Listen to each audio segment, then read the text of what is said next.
Assalamualaikum warahmatullahi wabarakatuh.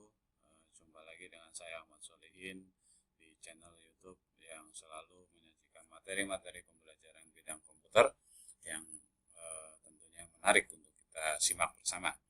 Baik, pada video kali ini kita akan membahas mengenai proses data mining ya, sebagai bagian dari mata kuliah penambangan data atau data mining ya. Yang pertama kita akan membahas ya beberapa topik di sini gitu. Yang pertama adalah proses umum dari data mining, dan yang kedua nanti standar dari proses data mining yang berbasis pada CRISP-DM. Ya. Baik, proses data mining secara umum itu memiliki 4 tahap. Ya. Yang pertama adalah diawali dengan yang namanya himpunan data. Ya. Himpunan data ini merupakan sekumpulan data ya. Bisa data berupa data set gitu ya. Nah, data itu harus diolah ya. Harus diolah ya, dan proses pengolahannya itu ya bisa jadi kita melakukan data cleaning ya, pembersihan data yang menghilangkan hal-hal yang sifatnya nol atau yang tidak berguna dan sebagainya. Data integration yang mengintegrasikan dengan tools atau sistem yang kita pakai gitu ya. Kemudian data reduction gitu ya, mengurangi ya dimensi maupun ukuran dari data gitu ya, atas dasar alasan tertentu itu bisa dilakukan ya. Dan yang terakhir adalah data transformation, melakukan transformasi atau perubahan nilai data yang memang tidak seharusnya atau mungkin yang kurang tepat ya.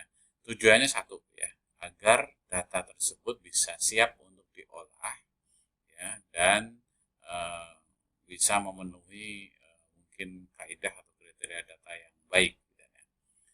Di tahapan kedua adalah metode data mining gitu kan ya, yang metode ini bisa kita terapkan dengan berbagai macam metode gitu ya, tergantung dari tujuan dari proses data mining itu sendiri. Ada yang jenisnya yang estimation, ada jenisnya prediksi, ada jenisnya classification, ada jenisnya clustering, association, dan sebagainya. Nah, dari pemodelan data tersebut akan dihasilkan satu knowledge atau pengetahuan. Nah, pengetahuan itu bisa berupa pola, pattern, ya, model, ya, bisa berupa rumus ya, atau formula gitu ya. Kalau teman-teman mungkin mengambil ya metode data mining di bidang regresi, nanti hasilnya berupa rumus atau formula, atau berupa tree gitu ya, pohon keputusan ya, bisa juga berupa aturan atau rules ya, atau berupa cluster. Nah, yang terakhir adalah evaluation gitu ya. Setiap produk atau hasil tersebut, hasil pengetahuan tersebut perlu dievaluasi. Ya, seberapa kualitasnya bagaimana. Nah, itu perlu dilakukan evaluasi, dan evaluasinya bisa menggunakan berbagai macam metode. Nanti akan kita bahas. Ya. Itu kurang lebih 4 proses utama dari data mining. Nah, selanjutnya ya, tadi sudah disampaikan ya, himpunan data ini merupakan sekumpulan data yang memang ingin diolah. Nah, data tersebut bisa berasal dari data yang sifatnya private, artinya memang diambil dari organisasi yang menjadi objek penelitian. Ya, bisa juga data tersebut berupa data publik ya. Data publik ini biasanya diambil dari repository publik yang terstandarisasi lah. Artinya memang sudah banyak dipakai ya, oleh banyak peneliti gitu kan ya, dan sudah dilakukan proses-proses standarisasi tersebut gitu kan ya. Ada UCI, ada CM, ada prediction IO, ada kalau di Indonesia ada data.go.id gitu kan ya, dan sebagai Kaggle gitu kan ya, itu juga masuk dalam repository public dataset ya. Kita bisa ambil ya. Untuk keperluan belajar kita akan sering mengambil ke arah sana. Kemudian tren penelitian data mining saat ini adalah menguji metode yang dikembangkan oleh peneliti lain dengan public dataset, sehingga penelitian dapat bersifat comparable, repeatable, dan juga verifiable. Gitu ya. Baik, dari dataset itu perlu kita pahami gitu kan ya. Dataset tersebut itu juga ada bagian-bagiannya ya. Kita akan sering menyebut atau menyebutkan namanya atribut ya, atau fitur gitu kan ya. Atribut atau parameter ya. Kalau atribut itu ya berarti kolom-kolom gitu kan ya, berupa kolom-kolom yang memang menjadi identitas atau ciri dari suatu objek tertentu gitu kan ya, satu data lah gitu kan ya. Nah, ini misalnya ini adalah dataset iris gitu kan ya. Ada 4 atribut, ada cephalength, cephaloid, petalength, petaloid dan sebagainya. Nah, kemudian yang sebelah kanan di sini ya, itu adalah kelasnya. Ya, ini kalau dalam beberapa metode data mining ada yang supervised terutama nanti ada satu atribut lagi yang tipenya khusus yang berupa kelas, label atau target gitu ya. Ini yang nanti akan diprediksi biasanya ya sebagai variabel yang memang akan diprediksi berdasarkan data-data yang diketahui gitu ya. Kemudian dari data tersebut kita juga harus pahami gitu ya, setiap data itu punya tipe data gitu ya. Misalnya kalau yang seperti ini ya, ini kategorikal atau nominal gitu ya. Kemudian kalau yang berupa angka seperti ini ya sifatnya numerik ya, dan seterusnya. Nanti ini akan kita pelajari ya, akan kita pelajari macam-macam tipe data gitu ya di dalam dataset ya. Oke, kemudian metode data mining ya. Metode data mining itu banyak ya, dan di dalam mata kuliah ini kita akan pelajari beberapa algoritma atau metode gitu kan ya. Yang pertama adalah estimation. Estimation ini tujuannya adalah mengestimasi atau memperkirakan ya, memperkirakan suatu nilai di masa depan gitu ya, berdasarkan mungkin parameter-parameter yang diberikan. Metodenya ada linear regression, ada neural network, ada SVM gitu ya. Linear regression insya Allah kita akan pelajari nih gitu ya. Contohnya nanti ada gitu ya. Kemudian yang kedua adalah prediction ya. Linear regression juga bisa dipakai untuk melakukan prediksi atau peramalan ya, untuk data yang akan datang gitu ya. Ada sedikit perbedaan antara prediction dan estimation, nanti kita akan belajar lebih lanjut ya. Selanjutnya algoritma klasifikasi. Ini merupakan algoritma yang sifatnya supervised ya, supervised learning atau pembelajaran yang tersupervisi. Contohnya adalah naive Bayes, KNN, C45 atau decision tree, ada ID tree, ada CART, ada linear discriminant analysis, logistic regression dan sebagainya. Ini masuk dalam kategori classification. Yang keempat ini juga akan kita pelajari yaitu clustering ya. Minimal kita akan kenalkan namanya K-means ya.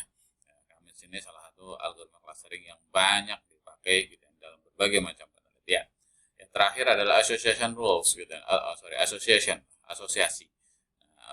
Algoritmanya seperti a priori, effect growth gitu ya. Ini kasus-kasusnya misalnya kita mau mencari pola ya, mencari pola pembelanjaan seorang pelanggan misalnya gitu ya, maka itu kita bisa pakai association rules gitu ya. Tapi kalau misalnya kita ingin katakanlah melakukan segmentasi pelanggan ya, jadi pelanggan ini kita ingin tahu ya yang potensi akan ditawarkan produk-produk baru itu yang mana saja gitu ya, yang kurang berpotensi itu yang mana saja dari profilnya itu masuknya clustering biasanya, clusterisasi gitu ya. Itu oke, lanjut. Berikutnya adalah pengetahuan atau knowledge ya yang dihasilkan dari proses data mining. Itu juga bisa berupa formula atau function atau rumus gitu ya. Misalnya waktu tempuh itu adalah ternyata dari pembelajaran itu didapatkan 0,48 ditambah 0,6 kali jarak ditambah 0,34 kali lampu ditambah 0,2 kali pesanan gitu ya. Ini variabel-variabel ini gitu ya tentu sesuai dengan atributnya. Ya, jadi dia bisa melakukan estimasi gitu ya dari variabel yang diberikan, variabel yang baru ya berdasarkan pembelajaran yang sudah dilakukan atau training yang sudah dilakukan. Lalu kemudian ada decision tree, ini contoh decision tree seperti ini gitu ya. Nah, pohon keputusan ini tentunya pada saat kita ketemu data baru, nanti kita tinggal ikuti pohon keputusan ini, apakah nanti yes atau no misalnya, gitu ya, sesuai dengan atribut yang diberikan. Lalu ada tingkat korelasi, ini hubungan antar variabel, kemudian ada rules atau aturan gitu ya.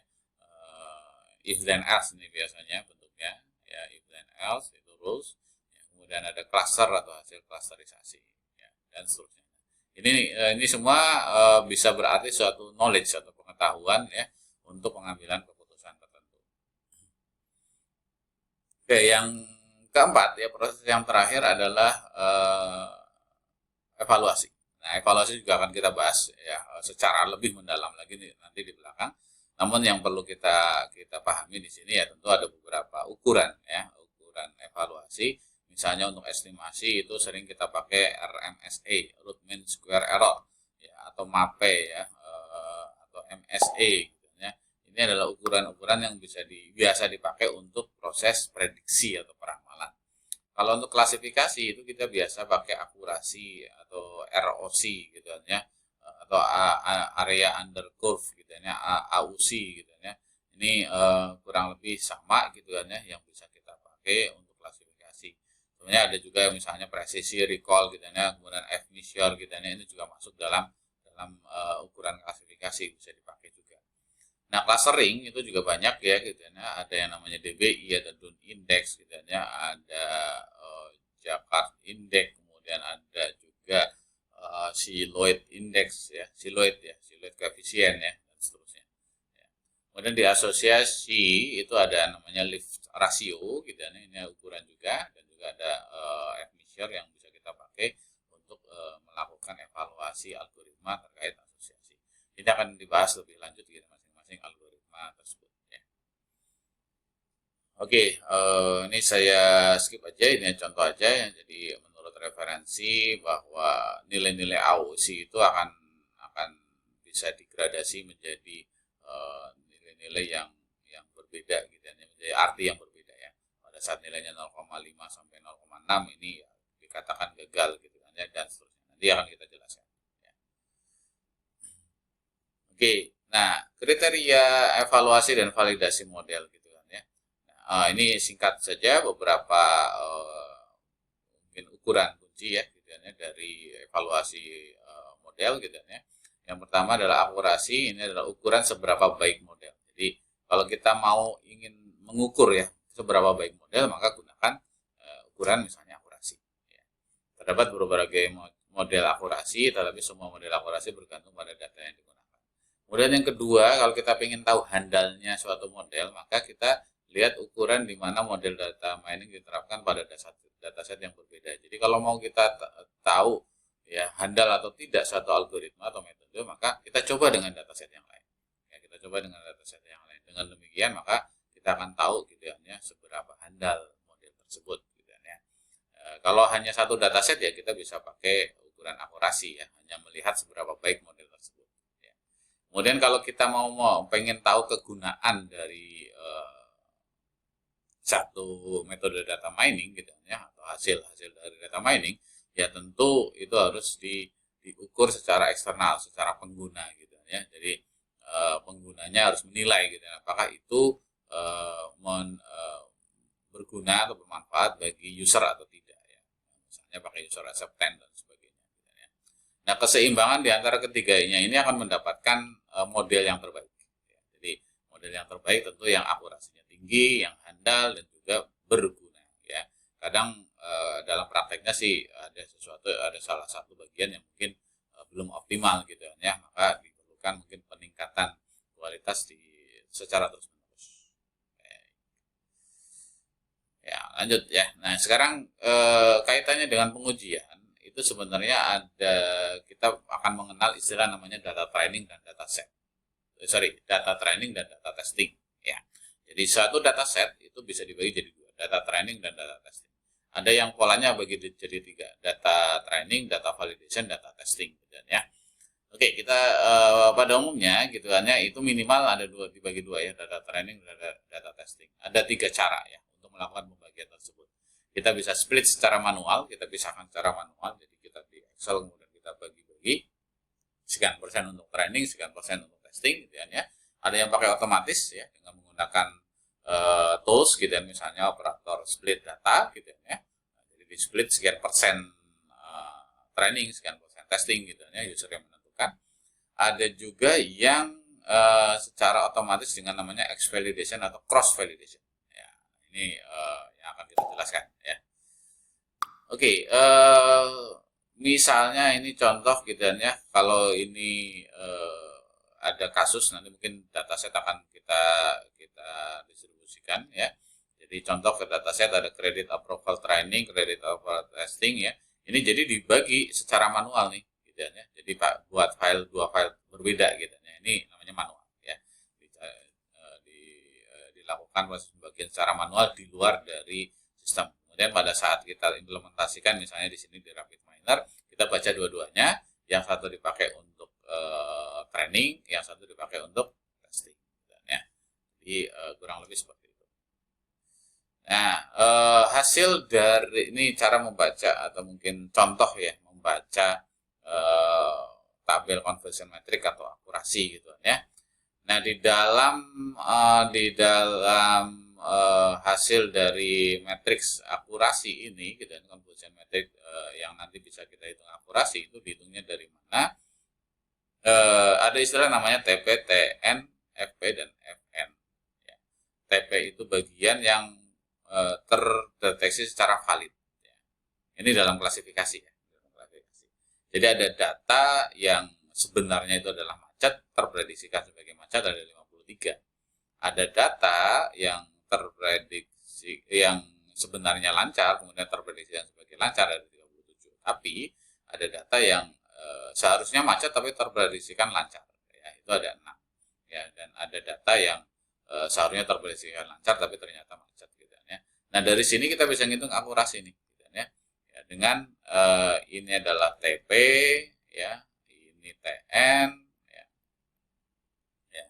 Kemudian nanti yang ini FP ya, false positif, yang ini FN. Nah, dengan seperti ini kita bisa ngitung akurasi, masukkan aja angkanya ya, TP plus TN dibagi TP plus TN plus FP plus FN. Jadi yang terprediksikan benar dibagi keseluruhan data, namanya begitu ya. Sehingga hasilnya di sini akurasinya adalah 90% ya, sesuai dengan perhitungan dari sistem. Baik ya, untuk ukuran yang lain ada sensitivitas, ada spesifitas gitu ya. Ini nanti kita akan bahas lebih lanjut sih. Saya tidak terlalu mendalam dibahas di sini, tapi mungkin di pertemuan atau video yang lain. Sensitivitas dan spesifitas ya. Yang jelas sensitivitas ini mengukur perbandingan antara true positif yang diidentifikasi dengan benar. Ya. Sedangkan spesifitas itu mengukur perbandingan antara true negatif yang diidentifikasi dengan benar gitu ya. Oke, ini seringkali juga dipakai ya untuk ukuran suatu algoritma data mining. Ya, kemudian ada ukuran lain, ada PPV, ada NPV ya, positive predicted value, ada negative predicted value, ini juga kadang digunakan ya dalam mengukur kualitas dari algoritma data mining yang dihasilkan. Kemudian ada kurva ROC atau AUC gitu kan ya. ROC ini kurva ROC-nya, kemudian AUC-nya itu areanya ya. Kurvanya namanya ROC, kemudian AUC-nya itu area under curve-nya gitu kan ya. Area under curve-nya itu sebelah sini gitu kan ya. Ini areanya. Ini kurvanya. Kurvanya yang atas. Ini kurvanya, ini areanya. Ya. Oke, nanti ada arti-artinya, ada maksudnya gitu ya. Mungkin kita akan bahas di pembahasan evaluasi data mining pertemuan khusus nanti di mungkin di video atau di pertemuan yang lain. Ya. Oke, kemudian ada kurva ROC dan AOC, ini contoh-contohnya. Nah, ini pemisahan data atau split data itu juga bisa dilakukan secara random ya. Bisa dilakukan secara terstruktur gitu ya. Random itu ya pokoknya seluruh data bisa dipilih secara random gitu kan ya. Tapi juga bisa digunakan stratified sampling. Jadi setiap kelas itu distribusinya sama gitu ya, sesuai dengan persentase dari kelas tersebut ya datanya. Kemudian ada yang shuffle ini membangun bagian atau subset dataset secara acak gitu. Dibikin subset kemudian dilakukan proses pengacakan. Nah, ini yang namanya cross validation. Ya, cross validation itu salah satu metode validasi yang sering digunakan terutama untuk dataset yang mungkin agak terbatas ya. Dataset yang terbatas kita seringkali perlu menghindari namanya oversampling ya. Overfit sorry, overfit ya. Jadi intinya eh, kadang kalau kita salah memilih data training dan data set gitu kan ya, dan kita tidak tepat gitu kan, ya, itu mengakibatkan modelnya akurasinya tinggi ya, tapi pada saat dites dengan data yang berbeda akurasinya rendah. Itu ibaratnya kayak apa ya, harapannya terlalu tinggi gitu ya, harapannya tinggi tapi ternyata kenyataannya tidak sesuai dengan harapan tersebut. Nah, untuk menghindari kejadian seperti itu, salah satu caranya adalah dengan menerapkan namanya cross validation. Ya. Cross validation ini memungkinkan setiap data itu pernah menjadi data set dan juga data testing dan juga data training. Jadi setiap data ya itu berkesempatan untuk menjadi data training dan juga data testing. Itu yang namanya cross validation atau sering disebut juga dengan k-fold validation. Ya, karena nanti nilai K-nya itu tergantung kita mau dibagi menjadi berapa data. Oke. Metode yang standar ya tentu stratified tenfold cross validation, jadi dibagi dengan 10 ya, karena 10 ini sehingga nanti akan ada 10 kali pengujian gitu ya. Ilustrasinya seperti ini. Jadi kalau tenfold cross validation seperti ini, jadi dari dataset seluruh dataset bagi menjadi 10. Jadi dibagi menjadi 10. 1 2 3 4 5 6 sampai 10 ya. Nah, pada pengujian pertama gitu ya, eksperimen pertama gitu ya, eksperimen pertama di sini ya. Segmen yang ini gitu, ini menjadi data testing. Sisanya akan menjadi data training ya. Kemudian pada pengujian yang kedua, segmen yang ini menjadi data testing, sisanya menjadi data training. Oh, ternyata akurasinya beda-beda nih. Ya, ada yang 90, 93, 91 dan seterusnya. Nah, akurasi akhirnya dari model ini maka dilakukan tinggal di rata-rata gitu ya, di average aja gitu dari keseluruhan pengujian ya gitu. Jadi apa namanya, dilakukan eksperimen berulang kali ya dengan kombinasi dataset dan data training dan data testing yang berbeda-beda. Oke, kemudian kadang kita juga perlu melakukan komparasi gitu ya, komparasi satu algoritma. Nah, proses komparasi itu nanti tergantung ukurannya, mau ukuran apa ya. Misalnya kalau misalnya ukurannya AUSI sama akurasi, ya kita tinggal lihat ya akurasi dan AUSI yang terbaik yang mana gitu ya. Nah, ternyata dari sini kelihatan langsung gitu ya. Ini yang C45 ini adalah yang terbaik gitu ya. Karena ini akurasinya tinggi, AUSI-nya juga tinggi gitu ya. Kemudian yang nomor 2 naik bias. Ya, naik bias ini secara akurasinya tidak terlalu baik dibanding KNN, tapi AUSI-nya itu lebih baik gitu ya. Nah, ternyata dia menjadi yang kedua gitu ya. Nah, bisa dikonfirmasikan lagi dengan uji beda namanya t-test gitu ya. Yang ini nanti mudah-mudahan kita juga akan jelaskan pada kesempatan yang berbeda. Oke, ini contoh yang lain gitu kan ya, dengan 5 algoritma sekaligus gitu kan ya. Nah, ini secara akurasinya paling tinggi memang C45 gitu kan ya, tapi di sini kalau kita pakai dua ukuran ya, akurasi dan AUSI, ternyata high bias ini yang paling tinggi ya. Kemudian dikonfirmasikan lagi dengan t-test ini gitu kan ya. Sehingga naik bias inilah yang terbaik gitu kan ya. Jadi tidak selamanya gitu, tergantung ukurannya gitu kan ya, ukuran komparasi tersebut. Jadi kalau teman-teman memang mau melakukan komparasi algoritma, maka yang perlu dipertimbangkan adalah ukurannya apa. Ya, ukuran apa komparasinya itu. Gitu, ya. Pada saat kita pakai akurasi saja, maka yang paling menang di sini ya tentu C45. Ya, tapi kalau pada saat kita pakai AUSI, maka yang paling bagus adalah naik bias gitu, atau NB. Dan nah, dalam data mining itu ada proses standar ya, standar proses lah gitu ya di dalam data mining. Kalau tadi kan memang secara umum langkahnya 4 tadi ya. Nih salah satu standar yang banyak dipakai dan juga banyak diacu adalah namanya CRISP-DM ya.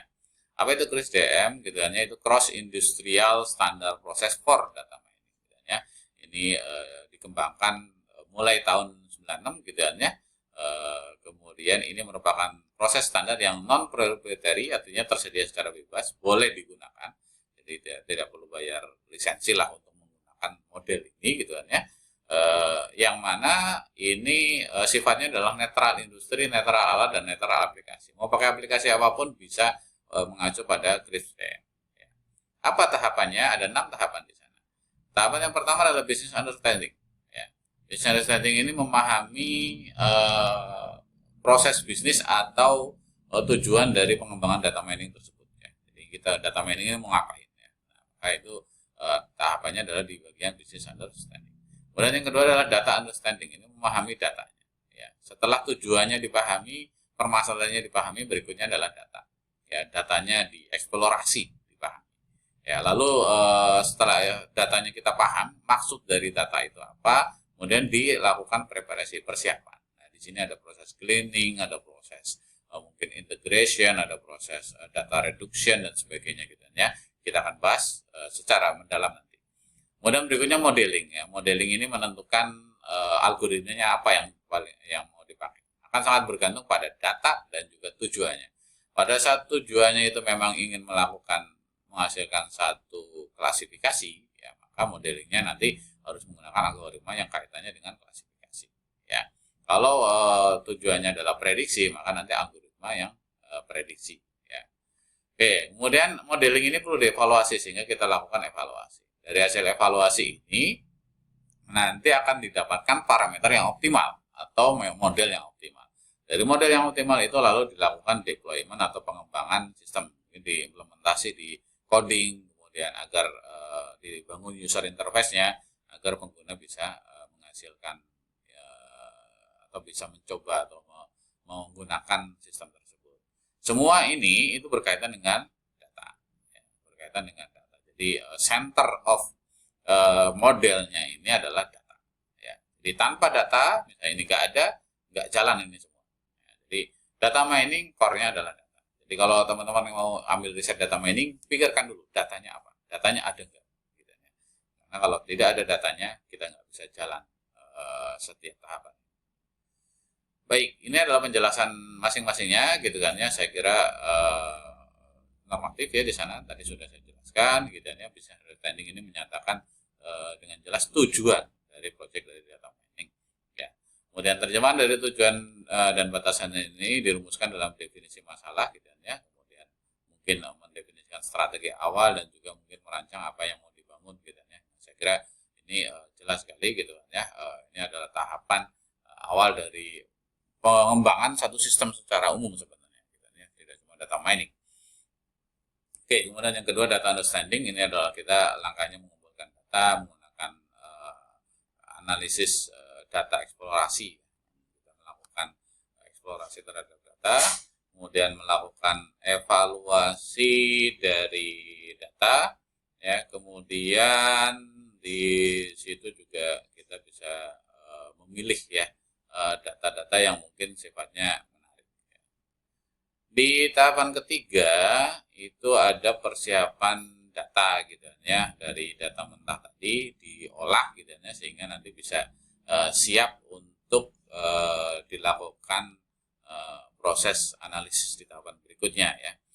Beberapa proses yang standar seperti pembersihan atau cleaning, ada integrasi, ada reduksi dimensi, dan juga ada transformasi. Ini bisa menggunakan tools atau dengan cara manual ya. Tapi kalau datanya ribuan atau jutaan tentu akan sangat repot kalau kita menggunakan cara manual. Ya. Yang keempat adalah modeling ya. Ini seperti tadi sudah disampaikan, ini menentukan model yang tepat, algoritma yang tepat, ya, teknik yang tepat untuk setiap data. Gitu ya. Bagaimana tahu itu tepat? Gitu ya. Kalau ada dua cara ya. Yang pertama lakukan uji coba pra uji gitu ya, pra penelitian. Ya, jadi riset pendahuluan dengan data yang terbatas kita bisa lakukan uji coba komparasi ya, atau yang kedua dengan studi literatur ya, cari orang-orang yang menggunakan model yang sama itu pada yang terbaik itu yang mana sih gitu, dengan data yang kurang lebih sama. Oke, kemudian terakhir evaluasi ya, ini tadi saya bilang gitu ya, perlu ditentukan ya apa atau ukuran evaluasinya itu apa. Jadi evaluasi kualitas dan efektivitas satu atau beberapa model yang dihasilkan pada tahapan pemodelan sebelumnya itu dilakukan evaluasi. Tentunya ini sesuai dengan tujuan dari pengembangan dari data mining itu sendiri. Yang terakhir adalah development. Development ini adalah menghasilkan model, ya, bisa berupa simple deployment, artinya misalnya menghasilkan laporan atau hasil analisis, ya, atau mungkin deployment yang lebih kompleks bisa juga diimplementasikan dalam bentuk bahasa pemrograman atau dalam bentuk sistem, gitu, ya. Ini yang disebut sebagai deployment. Baik, ini contoh singkat saja, ada studi kasus gitu ya, ini heating oil consumption gitu ya. Oke, ini ada data setnya adalah heating oil gitu ya. Oke, di sini apa yang dilakukan ya, saya bicara tahap-tahapannya saja. Jadi kalau mau mungkin membaca lebih lanjut bisa menyimak materi atau mungkin presentasi ini, nanti saya lampirkan di deskripsi video ini ya. Ini ada konteks dan perspektif, kemudian nanti business understanding ya. Kalau tadi kan soalnya, ini business understanding, apa yang dipahami dari studi kasus tersebut ya. Lalu kemudian yang kedua adalah data understanding ya. Setiap kolom-kolomnya dari atribut-atribut yang atau data yang dipakai itu isinya apa saja dan maksudnya apa. Nah, itu di list gitu ya, data understanding. Kemudian yang ketiga adalah preparation gitu ya. Dari data tadi kita cek apakah ada yang null atau enggak, ada yang missing value atau tidak gitu ya. Ataukah ada yang rusak atau enggak, ada yang range-nya di luar batas atau tidak, dan seterusnya. Itu dilakukan proses pengecekan, data preparation ya. Kemudian modeling itu menggunakan atau mencari model yang tepat, operator yang tepat gitu ya. Ini contoh di RapidMiner gitu ya. Ini dengan korelasi di sini ya, model korelasi. Ini juga modeling, ini menggunakan yang lain gitu ya. Ini correlation matrix, ini hasilnya, jadi matrik korelasi. Ini untuk melihat gitu kan ya, antara satu atribut dengan atribut yang lain itu korelasinya kuat atau tidak gitu kan ya. Nah, nanti bisa jadi ada yang dihapus nih gitu ya. Ini sepertinya nih 6 occupant ini korelasinya rendah karena min dan juga 0, gitu ya. Jadi 0,0 sekian. Kalau yang lain kan cukup tinggi ya.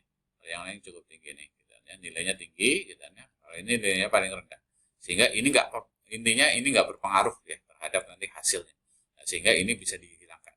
Ya, korelasi ini bisa kita hilangkan atributnya sehingga tidak diikut sertakan dalam proses selanjutnya. Oke, jadi ini contoh ilustrasi korelasi positif ya, jadi, antara dua variabel gitu ya. Kalau ini naik maka ini naik, kalau ini turun maka ini turun misalnya gitu ya. Itu korelasi positif. Ya.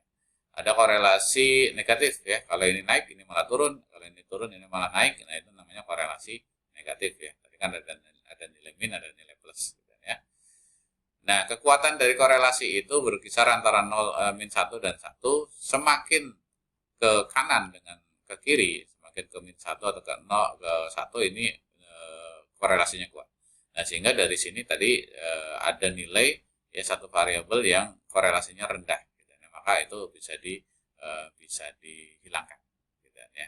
Yaitu tadi apa ya, num occupant. Nah, ini dihilangkan karena korelasinya tidak terlalu baik gitu ya.